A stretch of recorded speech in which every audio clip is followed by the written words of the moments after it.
सुप्रभात बच्चों। प्रातःकालीन कक्षा में आप लोगों का हार्दिक अभिनंदन।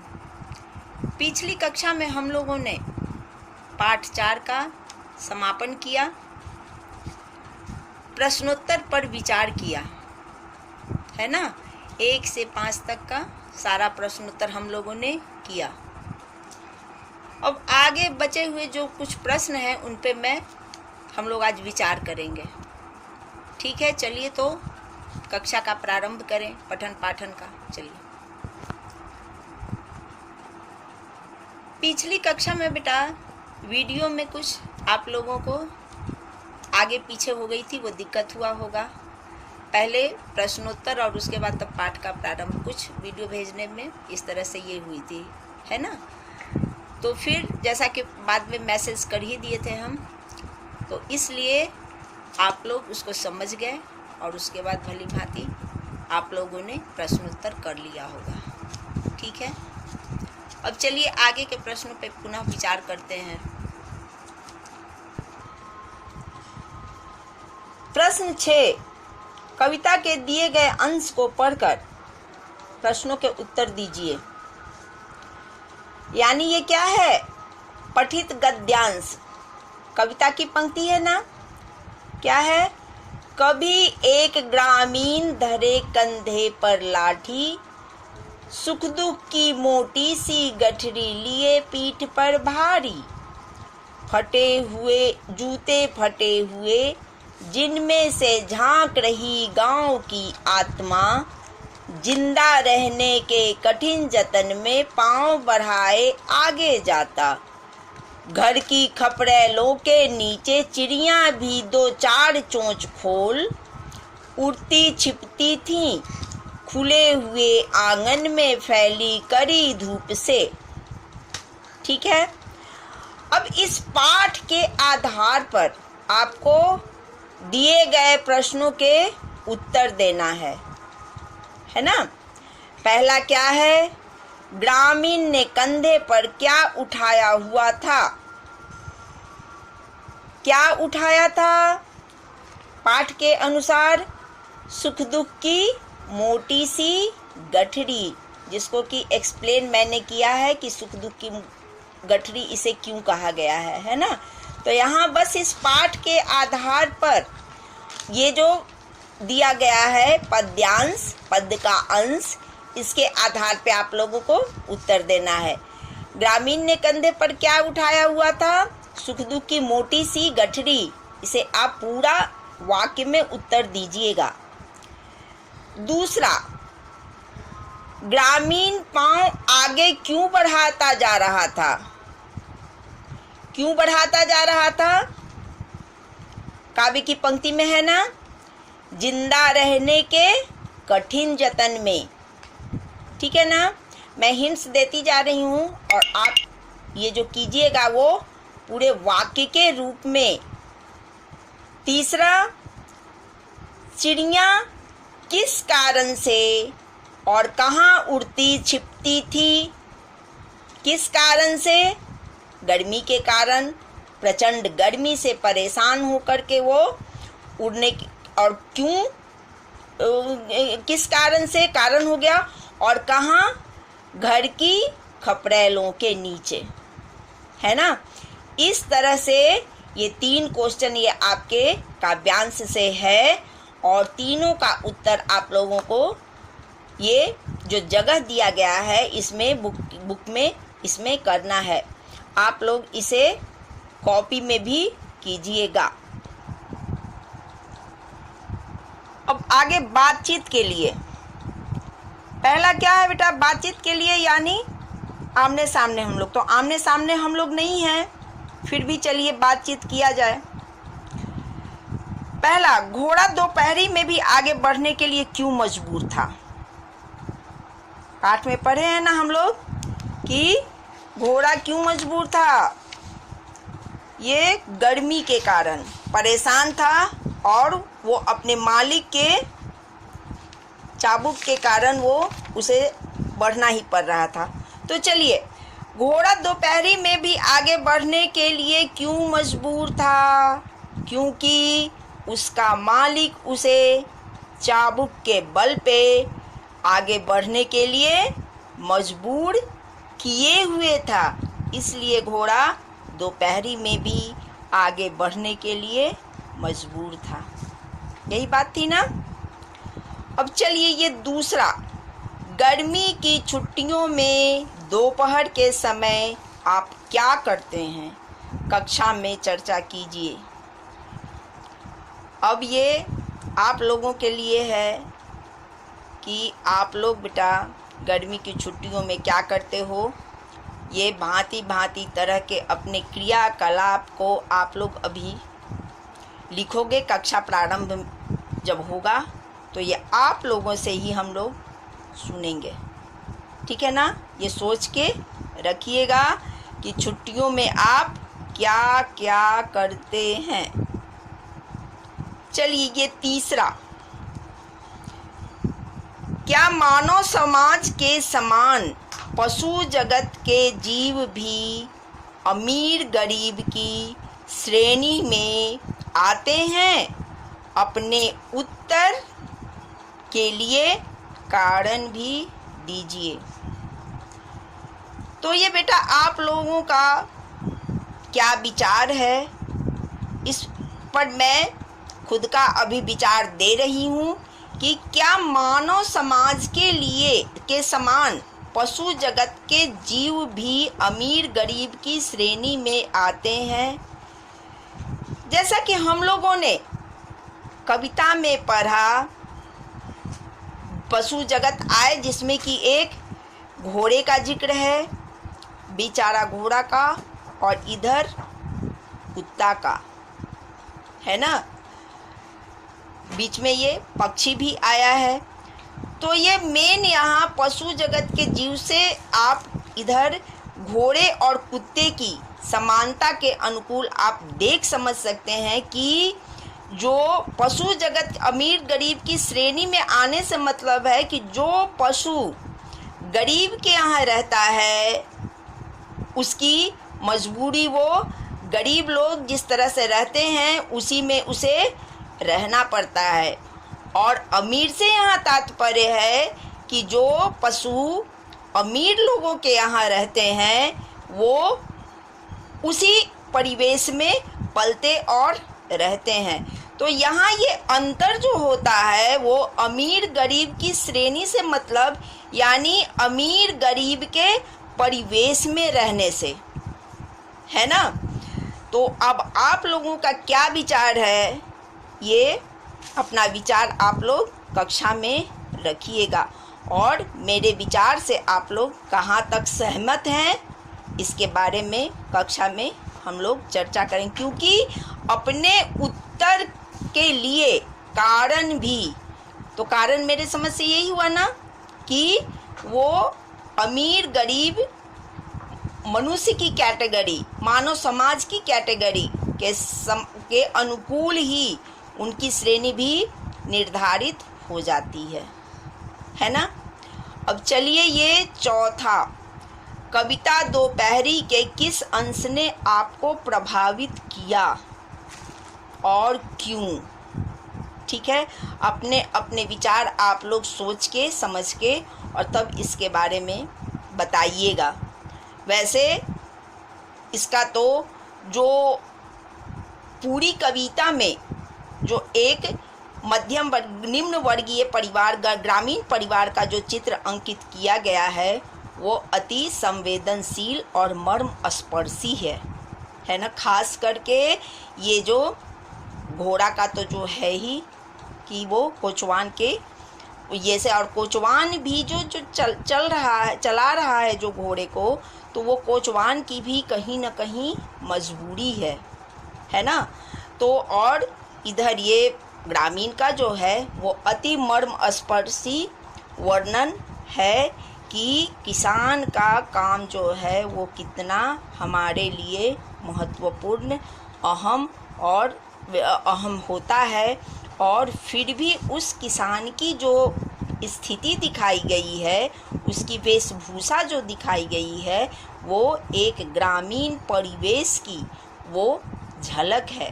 तो इस पे विचार करने योग्य बात है तो यही है कि किस अंश ने, तो जैसा कि आप लोगों का जो भी विचार हो, लेकिन मेरे समझ से ये जो पूरी कविता में ग्रामीण परिवेश का जो चित्र अंकित किया गया है वो अति मर्मस्पर्शी है।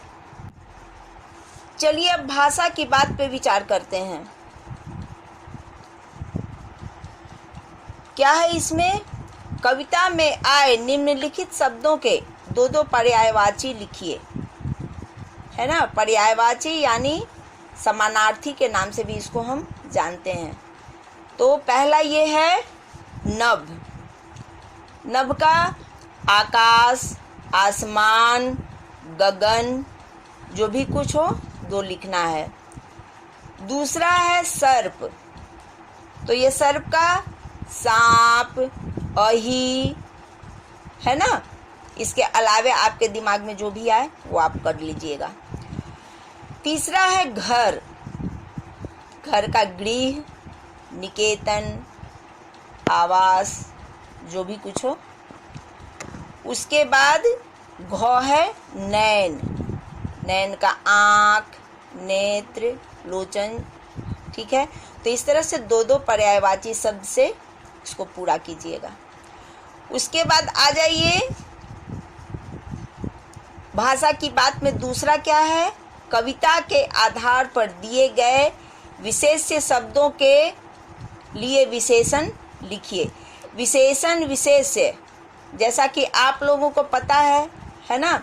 विशेषण जो विशेषता बतलाए और विशेष्य जिसकी विशेषता बतलाए। तो ये है पाठ के आधार पर, ठीक है ना। तो ये सारे शब्द विशेष्य के रूप में कविता में आए हैं। इसका विशेषण क्या होगा? सड़कें। सड़कें कैसी हैं? काली सड़कें। आया है ना, काली सड़कें तारकोल की। तो ये सड़कें काली, ठीक है। घोड़े। घोड़े कैसे हैं? दुबले। पीठ। पीठ है ये क्या? गरम पीठ, ठीक है ना। ग्रामीण, तो एक ग्रामीण है ना। वैसे तो वो ग्रामीण जैसा भी है, लेकिन यहाँ क्या है? एक ग्रामीण। गठरी। गठरी है मोटी गठरी। जूते। जूते उसके फटे हैं, ठीक है ना।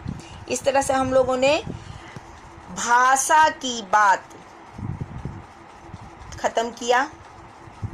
अब आइए जीवन मूल्य वाले जो प्रश्न है उस पे हम लोग विचार करें। इसका पहला है बेटा, समाज में अमीर गरीब के भेदभाव पर चर्चा कीजिए और बताइए कि निर्धन वर्ग के विकास के लिए क्या क्या किया जा रहा है ना। तो सबसे पहले आइए हम लोग ये समाज के में अमीर गरीब के भेदभाव पे चर्चा यानी विचार करते हैं। तो आज के ये इस भौतिकवादी युग में, जैसा कि हम लोग देख रहे हैं, महसूस कर रहे हैं कि ये अमीरी और गरीबी दो वर्गों में जो ये समाज का बटा हुआ है और उसका बहुत अधिक भेदभाव देखने को मिलता है। समाज में अमीर लोगों के साथ और गरीब लोगों के साथ बहुत ही अलग तरह का व्यवहार देखने को हमें मिलता है।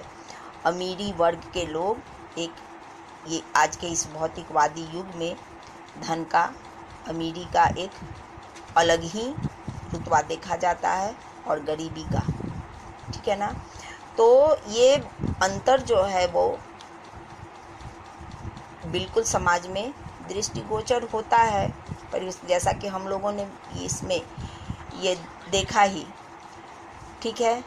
अब चलिए उसके बाद आगे हम लोग ये कुछ बातों पे विचार करते हैं कि निर्धन वर्ग के विकास के लिए क्या क्या किया जा रहा है।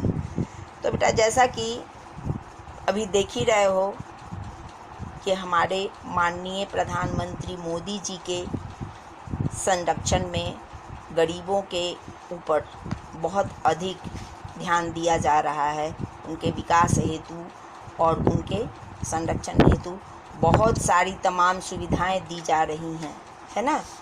घर से लेकर के खाने पीने का जो भी कुछ हो, अनाज, रुपए, सारी व्यवस्था उनका बहुत अधिक, खास करके इस कोरोना पूर्ण माहौल में तो सरकार की ओर से ये निर्धन वर्ग के लोगों के लिए बहुत सारी सुविधाएं दी जा रही हैं, है ना। ये आप लोगों से छिपा हुआ नहीं है, ठीक है ना। अब आइए, ये दूसरा जो है कि मनुष्य को जीवन में सुख के साथ कठिन परिस्थितियों का सामना भी करना पड़ता है। ऐसी कठिन परिस्थितियों में मनुष्य को क्या करना चाहिए, बहुत ध्यान देने वाली ये बात है ना। तो जैसा कि हम लोग ये देख रहे हैं कि इसके कई भाव हो सकते हैं। जैसे कि पहला, इस पे विचार कर, दो तरह से इसका अर्थ समझ में आता है और दोनों तरह से हम यहाँ ये विचार करेंगे, है ना। मनुष्य को जीवन में सुख के साथ कठिन परिस्थितियों का सामना भी करना पड़ता है। यानी मनुष्य को जीवन में सुख के साथ, यानी जो सुखी है उन्हें भी सुख को प्राप्त करने के लिए कठिन परिस्थितियों का सामना करना पड़ा है, तभी उन्होंने आज यह सुख का दिन देखा है। संस्कृत में भी बेटा ये बहुत ही प्रसिद्ध श्लोक है, जो कि आप लोगों ने सुना भी होगा कि उद्यमेन ही सिद्ध्यन्ति कार्याणि न मनोरथे न ही सुप्तस्य सिंहस्य प्रविशन्ति मुखे मृगा। यानी कार्य से ही सफलता मिलती है। यहाँ तक कि जो कि जानते हो कि जो जंगल का राजा सिंह है उसके मुंह में भी मृग खुद ही नहीं प्रवेश करता है, ठीक है। आइए इसका अब एक दूसरा भी अर्थ के रूप में हम विचार करते हैं। मनुष्य को जीवन में सुख के साथ कठिन परिस्थितियों का सामना भी करना पड़ता है, अर्थात जो सुखी है उन्हें भी कठिन परिस्थितियों का सामना करना पड़ता है, क्योंकि परिवर्तन जीवन का शाश्वत सत्य है। आज जो सुखी है वह हमेशा सुखी ही रहेगा, यह सोचना बहुत बड़ी हमारी भूल है। हर किसी के जीवन में सुख और दुख बारी बारी से आते जाते रहते हैं और यह आवश्यक भी है, क्योंकि बिना दुख के मनुष्य सुख की,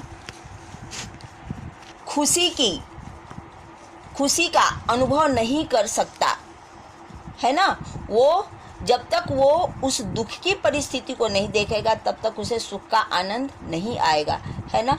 तो जीवन में आए इस उतार चढ़ाव के लिए, अर्थात कठिन परिस्थितियों का सामना करने के लिए उसे सदैव पहले से ही तत्पर रहना चाहिए। यहाँ आप लोगों को महाकवि रामधारी सिंह दिनकर की एक बहुत ही चंद पंक्तियों को स्मरण मैं करवा रही हूँ, जो आपने कर्मवीर शीर्षक कविता में पिछली कक्षा में पढ़ा होगा, है ना। है कौन विघ्न ऐसा जग में, टिक सके आदमी के मग में, खम ठोक ठेलता है जब नर पर्वत के जाते पांव उखर। मानव जब जोर लगाता है पत्थर पानी बन जाता है ना। तो जैसा कि इसका भाव हम लोगों ने देखा कि मनुष्य को ऐसी कठिन परिस्थितियों में धैर्य, हिम्मत, मेहनत से उस कठिन परिस्थिति का सामना करना चाहिए। यानी जितने भी ऐसी कोई भी बाधा, मुसीबत मनुष्य के नहीं है संसार में, जो कि एक कर्मवीर पुरुष के लिए उसका वो सामना नहीं कर सके, है ना।